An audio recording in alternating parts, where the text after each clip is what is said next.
Jules Koundé intéresse le Bayern. On peut dire que c'est totalement fait en ce qui concerne Adeyemi. Oui, on peut carrément parler d'officialisation. Les gars, ne me fatiguez pas à me dire pourquoi dans le titre tu mets. Enfin, si je mets ça, je sais pas encore. Mais si je le mets, ne me dites pas pourquoi tu dis que c'est officiel, c'est pas encore officiel.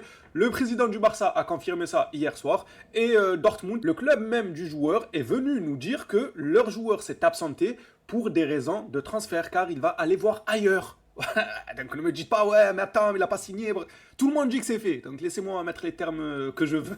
Non, je parle sérieux en vrai, les gars. C'est fait, c'est fait. Commencez pas à faire les procéduriers ici. Oui, mais attends, l'officialisation, c'est quand il prend sa main, il lève le stylo, il signe. D'accord. Pour vous. Moi, pour moi, c'est fait. Dans ma tête, c'est officiel. Je peux ou je dois vous demander l'accord d'abord? Là-dessus, j'espère que j'ai été clair. Donc, les commentaires du genre, ouais, c'est pas encore officiel, d'accord, très bien pour vous. Moi, dans ma tête, c'est officiel. On parlera aussi de Rafinha. Laporta a fait une petite déclaration en nous disant qu'il n'est pas du tout sur le départ. Et évidemment, quand on parlera de Ferran Torres, le Barça risque de payer aux alentours de 10 millions à Manchester City si l'international espagnol venait à prolonger au club. Vous comprenez pourquoi le club n'est pas contre un départ de l'espagnol.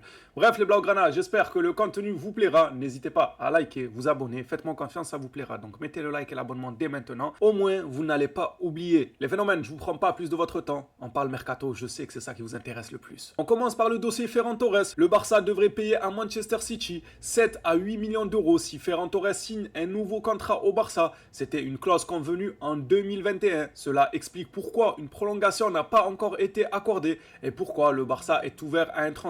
Tous les scénarios peuvent encore se produire.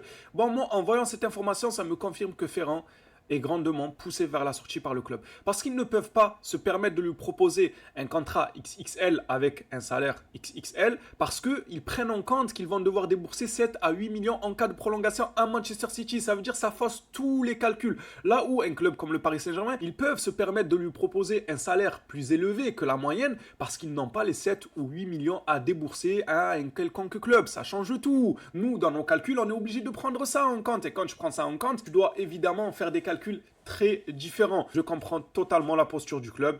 Je vous l'ai dit, maintenant qu'il y a Adeyemi, bonne chance à Ferran Torres, je lui souhaite le meilleur pour l'avenir. C'est un bon joueur de football malgré tout, même si chez nous j'estime qu'il aurait pu mieux faire, mais ça aurait pu être pire aussi. Voilà, il y en a qui ont fait pire lors de leur passage à Barcelone.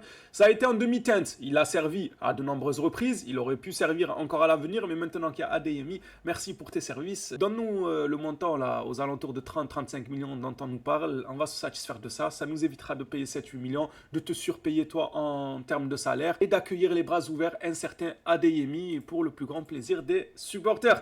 Parlons maintenant de Jules Koundé. Le Bayern a été en contact avec l'entourage de l'international français Jules Koundé récemment, mais le joueur préfère rester au Barça.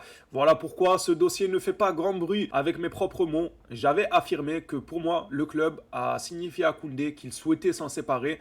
Mais le joueur n'a pas envie de partir. Il lui reste encore des années de contrat. Il n'a pas envie de partir. Il a son mot à dire.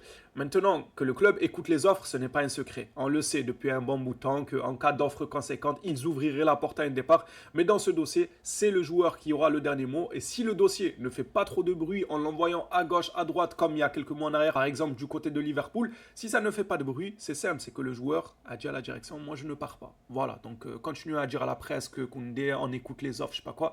Moi je ne partirai pas. Il a éteint la flamme directement. Ça va certainement plaire à certains et en déplaire à d'autres qui veulent voir un départ de Jules Koundé. Moi, pour ma part, je ne suis pas pressé de voir Koundé quitter le club. Si une bonne offre venait à arriver et que le club commence à nous proposer un plan bien établi avec des remplaçants de taille qui viendraient, on pourrait en discuter, évidemment. Mais tant que ce n'est pas le cas et qu'on ne sait même pas qui viendrait remplacer Koundé, moi, je veux qu'il reste. Je veux qu'il nous remontre de quoi il est capable parce que c'est un bon joueur de ballon. Et je ne m'arrêterai pas à la saison passée qui a été plus que moyenne, ma foi. On va être honnête. Je ne veux pas m'arrêter à ça. Pour moi, c'est un excellent joueur de ballon. Et ça ne me dérangerait absolument pas de le voir au moins une saison de plus avec le FC Barcelone. Voici maintenant ce qui semble être l'officialisation d'Adeyemi. Là, on parle de la déclaration du président du FC Barcelone, Laporta. Et ensuite, on parlera du communiqué de Dortmund qui date d'hier déjà. Les personnes pleines de procédures, s'il vous plaît, attendez l'officialisation tranquillement de votre côté. Nous, laissez-nous officialiser ça. Nous, on est pressés. On n'a pas le temps. C'est officiel. Il faut passer à d'autres dossiers maintenant. Laporta déclare Adeyemi. Nous sommes extrêmement enthousiastes. C'est un joueur dont nous sommes fans depuis longtemps. Et c'est très vrai ce qu'il dit là, Laporta. Le Barça le suivait il y a déjà plusieurs saisons en arrière. À des moments, ça a failli même se faire, mais voilà, vous savez. C'est un joueur dangereux et extrêmement rapide. De plus, je pense que Deco a géré l'accord de signature d'excellente manière.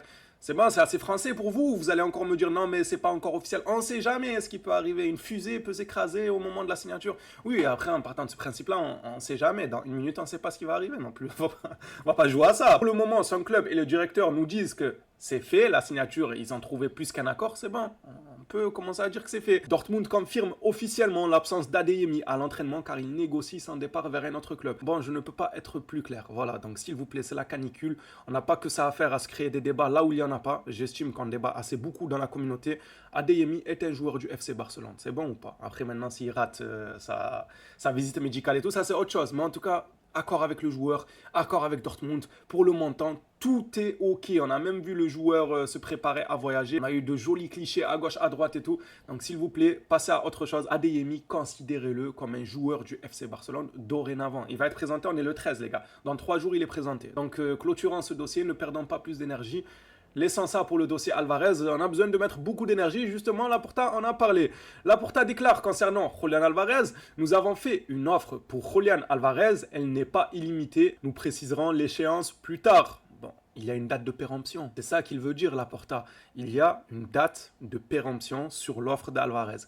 Ça veut dire qu'à partir d'un certain moment, le Barça va devoir aller voir son numéro 9 ailleurs et annuler tout simplement l'offre pour Alvarez. L'Atlético Madrid le savent. D'un côté, on pourrait se dire que c'est du bluff pour mettre une pression à l'Atlético Madrid. Selon mes pensées, je vois ça comme étant logique et pas forcément du bluff. Alors ça peut servir de bluff, évidemment, pourquoi pas. Mais la date limite existe bel et bien. Je vous explique pourquoi. Parce que tout simplement, on n'a pas le choix. On ne peut pas laisser l'offre indéfiniment jusqu'à la fin du mercato et ne pas aller sur un autre numéro 9. On est obligé de se renforcer dans ce secteur, à moins que le club veuille compter sur Adeyemi, chose qui m'étonnerait. On est obligé d'aller sur quelqu'un d'autre. En partant de ce principe-là, tu ne peux pas te permettre de laisser l'offre indéfiniment sans aller travailler sur un autre numéro 9. Tu es obligé au bout d'un moment de dire, ah bon, allez hop, je récupère mon argent que je vous ai posé sur la table, en tout cas l'offre quoi, et je vais aller négocier pour un autre joueur. C'est normal, c'est pour avancer dans ton projet sportif. Tu ne peux pas rester que sur ça comme idée. Le président a parlé aussi de Rafinha. Il vient totalement éteindre les rumeurs de transfert vis-à-vis de l'international brésilien.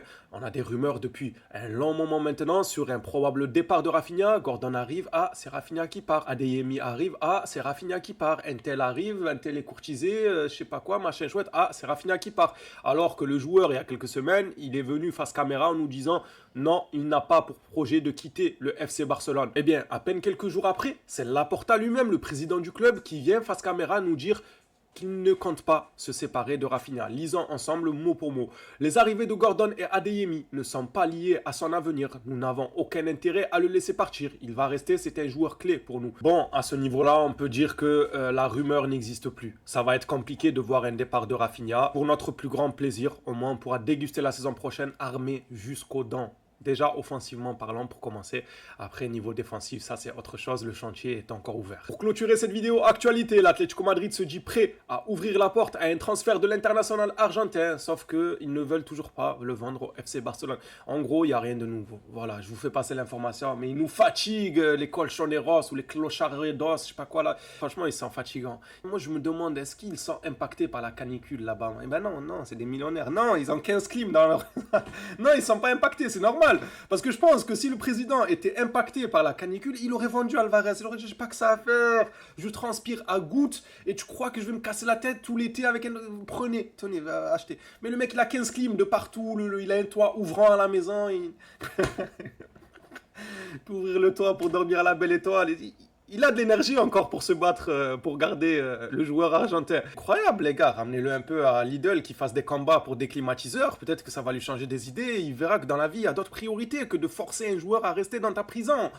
Le club a fait savoir à son entourage, cependant les clochardos ne veulent pas renforcer le FC Barcelone et le Real Madrid.